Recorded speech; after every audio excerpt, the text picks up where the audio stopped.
wabarakatuh.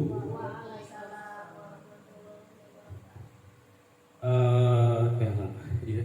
Nah, terima kasih untuk Ibu Guru semuanya yang sudah menyempatkan untuk dapat bergabung dalam diseminasi penyebaran praktik baik, yaitu mengenai budaya positif. Dalam hal ini saya menyelenggarakan diseminasi ini merupakan salah satu dari tugas yang diberikan pada laman LMS Guru Penggerak Angkatan 9, tepatnya di modul 2.1 mengenai budaya positif. Baik, mungkin kita akan langsung saja ke materi.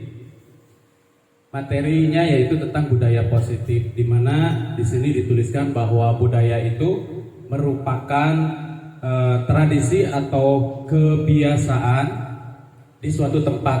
Nah, positif itu berarti kan hal-hal yang baik, begitu ya. Nah, untuk materi budaya positif ini terbagi menjadi 6 subpokok bahasan. Yang pertama, disiplin positif dan nilai-nilai kebajikan universal. Yang kedua, teori motivasi, hukuman dan penghargaan serta restitusi. Yang ketiga, keyakinan kelas. Keempat, kebutuhan dasar manusia dan dunia berkualitas. Yang kelima, 5 posisi kontrol kita sebagai guru. Dan yang keenam adalah segitiga restitusi. Kita bahas satu persatu. Di sini ada pandangan bahwa penerapan disiplin positif melalui segitiga restitusi. Nah, disiplin positif merupakan unsur utama dalam konsep budaya positif. Nah, kalau kata disiplin sendiri di kita gitu ya, identik dengan kepatuhan, atau disiplin ini sangat berhubungan erat dengan hukuman. Jika dibawa ke dalam pembelajaran, maka yang terbayang adalah murid jika melanggar akan terkena hukuman. Itu adalah pandangan yang lama, yang pada hari ini tujuan dari diseminasi ini merupakan salah satu tujuan utamanya adalah mengubah mindset kita sebagai guru bahwa hukuman itu tidak harus selalu diberikan kepada murid kita, tapi diganti hukuman itu menjadi sebuah konsekuensi yang positif, atau kita boleh memberikan hukuman tapi hukuman yang positif, bukan dalam hukuman yang berbentuk negatif. Berikutnya, nah di sini contoh. Kalau di sini sih ada yang mengepalkan tangan. Jadi ternyata yang menjadi kendali dalam diri kita ya kita sendiri kalau mengepalkan tangan gitu ya. Kemudian ada disiplin yang sudah bermakna positif, terbagi dua, dalam bentuk konsekuensi dan juga dalam bentuk restitusi atau yang menjauhi hukuman. Tujuan disiplin positif ini adalah untuk menanamkan motivasi, yaitu menjadi orang yang mereka inginkan. Artinya motivasi itu terbagi jadi dua, ada motivasi intrinsik dan juga ekstrinsik. Apa itu motivasi intrinsik? Jadi motivasi intrinsik itu adalah motivasi yang ada di dalam diri seseorang tanpa ada paksaan dari orang lain, gitu ya. Jadi dia secara sadar bahwa dirinya harus melakukan hal yang baik, itu motivasi intrinsik. Kemudian yang kedua adalah motivasi ekstrinsik, itu datanya dari luar. Misalkan dia bisa melakukan hal-hal yang positif, hal-hal yang baik, tapi dengan adanya penghargaan ataupun reward yang diberikan kepada dirinya. Misalkan si A, murid kita, mau membersihkan kelas atau mau untuk berpartisipasi aktif dalam pembelajaran, apabila gurunya menyediakan sebuah reward atau penghargaan, misalkan apakah itu sebuah komen atau sebuah pengakuan, oh kamu pintar ya. Nah, itu berarti motivasinya bukan dari dalam diri siswa itu, tapi karena adanya penghargaan. Lalu bagaimana kalau tidak ada penghargaan? Berarti anak tersebut yang apa saja tidak akan menghasilkan ataupun berbuat yang baik. Berikutnya pembahasan kita adalah mengenai hukuman. Teori motivasi, hukuman dan penghargaan. Kalau motivasi itu tadi sudah dijelaskan, sekarang adalah hukuman. Hukuman itu adalah sebuah tindakan. Nah, di sini dijelaskan bahwa mendidik anak itu menggunakan hukuman atau penghargaan. Jika anak-anak melakukan kesalahan, mereka akan diberikan hukuman sebagai syarat agar kesalahan tidak dilakukan lagi. Itu adalah hal yang lazim ataupun hal yang sering kita lakukan di dalam kelas ataupun di sekolah. Sebaliknya, jika anak-anak melakukan suatu hal yang benar, mereka akan diberi penghargaan sebagai suatu bentuk apresiasi yang orang berikan gitu ya. Namun sadar tidak gitu ya di sini, sadar tidak kita cara seperti ini sudah tidak dianggap lagi sesuai. Apa alasannya? Nah ini alasannya, bahwa menghukum adalah sesuatu yang menyakitkan. Ya, sesuatu yang menyakitkan yang terjadi pada waktu yang panjang bisa menjadi trauma. Anak akan membenci peraturan atau mendorong akan menyalahkan dirinya sendiri seperti itu. Jadi hukuman-hukuman itu lebih banyak ke hal-hal yang negatif untuk diri siswa. Makanya dari diseminasi ini sebaiknya kita lebih memahami kebutuhan anak seperti apa, kemudian dengan adanya pelanggaran-pelanggaran seperti itu, setidaknya kita menjauhi hukuman yang bersifatnya tadi ya traumatik, nantinya kemudian juga akan menyalahkan diri sendiri. Oh ya, di sini ada restitusi. Restitusi itu apa? Nah ini restitusi merupakan menciptakan kondisi bagi murid untuk memperbaiki kesalahan mereka, sehingga mereka bisa kembali pada kelompok mereka dengan karakter yang lebih kuat. Kemudian restitusi juga merupakan sebuah kolaboratif yang mengajarkan murid untuk mencari solusinya sendiri. Bagaimana mereka harus memperlakukan orang lain, seperti itu. Nanti akan dicontohkan untuk restitusi ya. Nah kalau di sini ada pertanyaan nih. Ini termasuk ke dalam apa? Apakah hukuman atau konsekuensi? Kita bedakan ya. Kalau hukuman itu adalah sesuatu hal yang mungkin bisa menyakitkan bagi siswa, apakah itu berbentuk hukuman fisik maupun non fisik. Kalau konsekuensi itu adalah sebuah akibat dari dia melakukan kesalahan. Akan tetapi konsekuensi ini terlebih dahulu sudah dibuat kesepakatan sebelumnya. Nah di sini nih ada 4 bisa kita sebutkan ya. Yang pertama ini termasuk ke dalam hukuman atau konsekuensi. Terlambat masuk, guru menyuruh membersihkan kaca. Nah ini masuk ke hukuman atau konsekuensi kira-kira Ibu? Konsekuensi ya, konsekuensi. Ini masuknya ke dalam konsekuensi. Kemudian yang kedua adalah murid terlambat masuk lapangan 10 menit. Guru olahraga menyuruh ambil sampah di lapangan agar kelihatan bersih. Ini termasuk ke konsekuensi. Yang ketiga, murid menjatuhkan gelas minuman, bapak guru di lantai. Nah, guru menyuruh ngepel. Apakah ini termasuk kemana ini? Konsekuensi juga.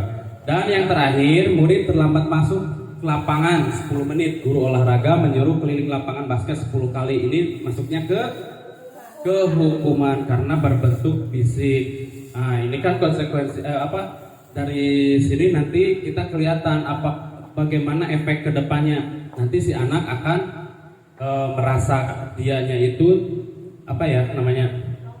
trauma tadi ya. Kemudian malu juga diperlakukan di hadapan orang banyak. Iya. Yang berikutnya adalah keyakinan kelas. Nah, di sini saya sudah menerapkan di kelas. Keyakinan kelas ini bisa dibangun dengan cara membuat kesepakatan kelas. Ini akan mengetahui kondisi lingkungan kelas dengan berbagai pengetahuan yang dimiliki siswa, dan siswa akan mempunyai gagasan bersama untuk memperbaiki diri. Lebih singkatnya, keyakinan kelas itu adalah sebuah kesepakatan yang dilakukan bersama antara guru dan siswa di kelas. Misalkan, silakan kita akan buat sebuah keyakinan kelas yang berupa tata tertib di kelas untuk dilaksanakan bersama-sama. Misalkan si murid A dia menyebutkan datang ke kelas misalkan tepat waktu. Nah, itu adalah salah satu dari contoh keyakinan kelas. Kemudian murid yang lain mencontohkan berbicara yang sopan. Nah, tapi keyakinan kelas ini berupa kata-kata atau kalimat-kalimat yang positif bentuknya, bukan yang negatif. Nah, gitu ya. Jadi keyakinan kelas dirubah sekarang di kelas Ibu, Bapak semuanya, bahwa sebuah tata tertib ataupun keyakinan kelas ini berbentuk kalimat-kalimat yang positif. Jangan lagi membuat sebuah tata tertib yang membuatnya itu dengan kalimat negatif. Misalkan tidak berbicara kotor. Nah, itu tidak boleh sekarang mah di kelas gitu ya. Jadi harus bagaimana? Jadi kita rubah dulu ke kalimat-kalimat positif yang universal. Contohnya tadi kalau misalkan tidak berbohong, berarti kalimat positifnya apa? Berbicara jujur. Kemudian tidak berbicara kasar kepada orang lain. Jadi kalimat positifnya apa? Nah, berbicaralah sopan dengan siapapun. Kemudian dilarang membuang sampah. Nah, kalimat positifnya apa?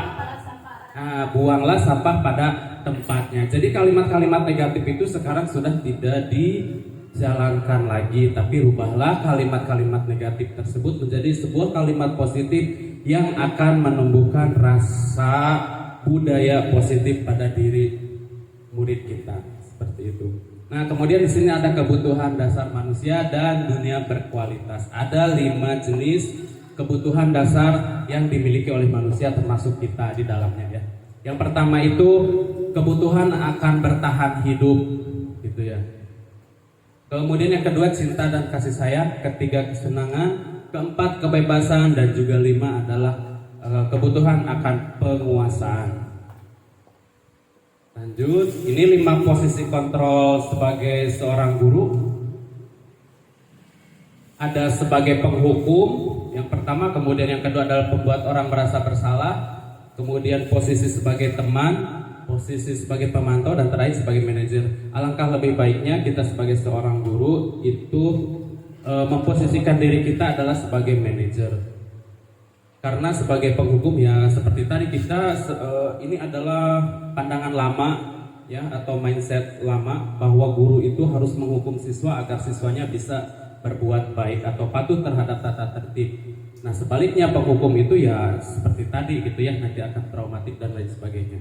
Kemudian pembuat orang merasa bersalah. Nah, juga ini juga sebetulnya ini 5 bagus gitu ya, termasuk kita maksudnya kelima-limanya ini bagus, hanya saja kondisional gitu, kita memposisikan diri kita sebagai apa. Kemudian juga ada sebagai teman. Namun di kita kebanyakan kalau guru memposisikan sebagai teman, maka si murid kebanyakan akan lunjak gitu ya sebagai teman. Kemudian sebagai pemantau, dan terakhir sebagai manajer. Manage itu berarti ya kita bisa memanage situasi, kondisi, dan juga peserta didik kita agar lebih baik. Nah, kemudian yang segitiga restitusi ini tadi ya.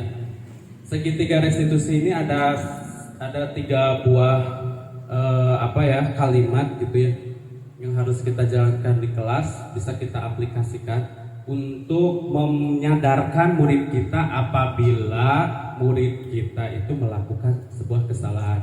Yang pertama adalah menstabilkan identitas. Contohnya misalkan ada peserta didik kita yang sering tidak masuk ke sekolah gitu ya.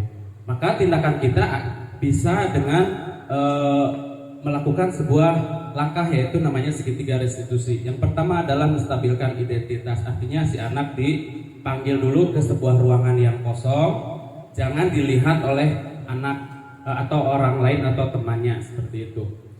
Terus kita berkata kepada anak tersebut, setiap orang pasti pernah melakukan kesalahan. Ini artinya untuk menyadarkan bahwa si anak itu tidak sendirian melakukan kesalahan, bahwa kita juga pernah melakukan kesalahan gitu kan. Kemudian kamu bukan satu-satunya yang pernah melakukan kesalahan ini. Berarti artinya sebelum kamu melakukan kesalahan ini ada orang lain juga yang pernah melakukan hal yang sama. Kemudian setelah langkah ini adalah untuk menstabilkan identitas si anak gitu ya, bahwa dia tidak sendirian.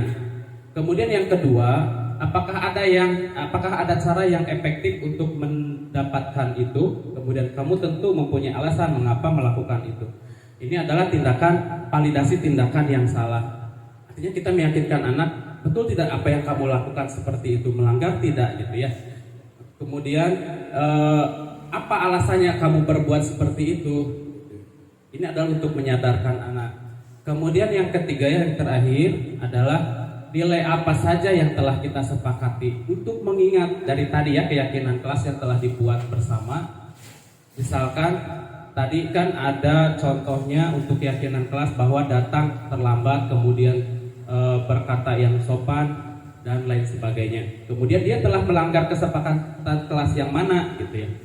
Terus kamu ingin menjadi orang yang seperti apa kalau melakukan hal ini terus? Nah, langkah-langkah segitiga restitusi ini tujuannya adalah untuk menyadarkan peserta didik dan juga kita bisa menuntun peserta didik agar menjauhi sebuah tindakan yang salah seperti itu.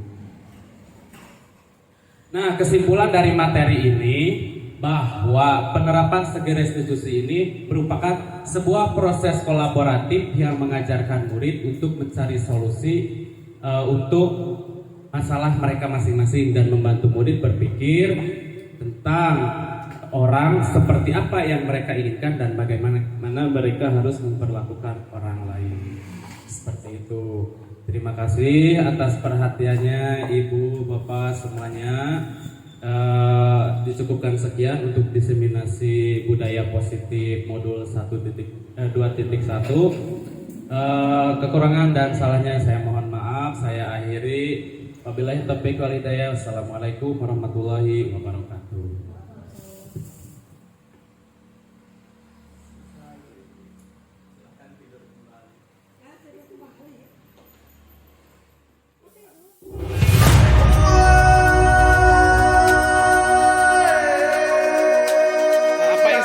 Kerjakan membuat apa?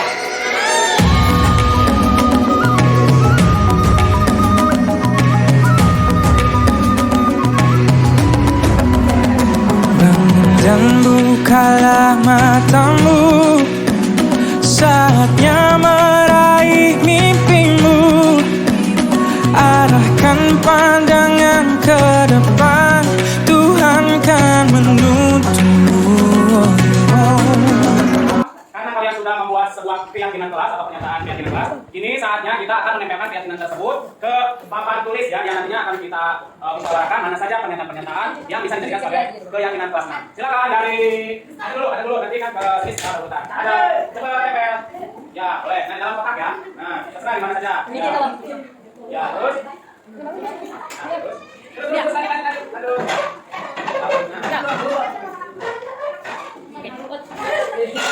Ya. Lanjut di mana saja, lanjut.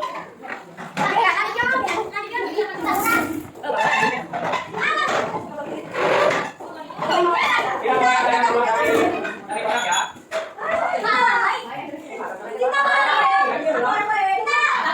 Yang sudah menempel silakan kembali ke tempatnya.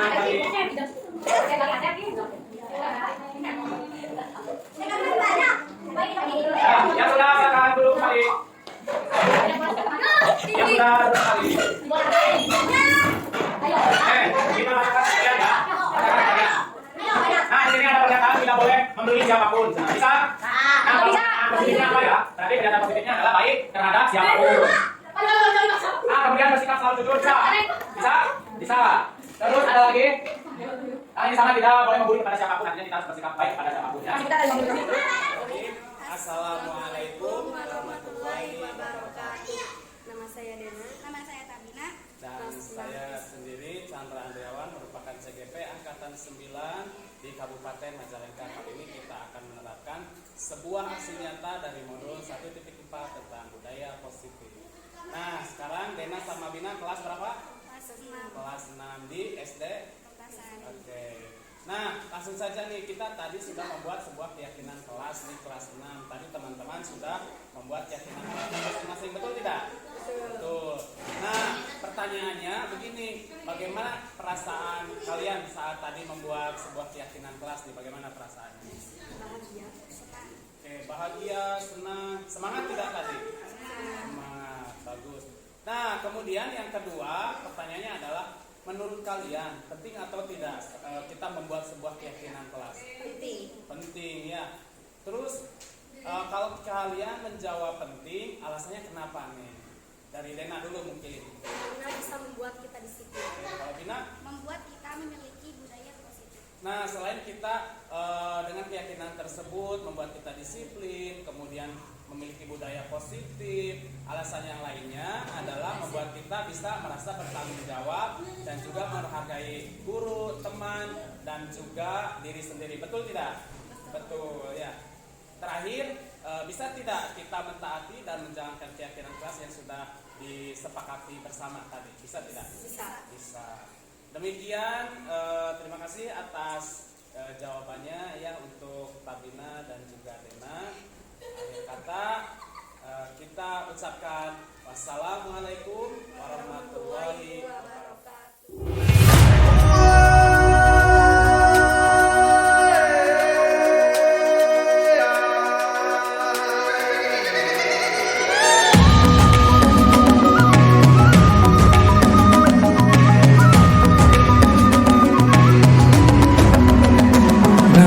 Dan bukalah matamu, saatnya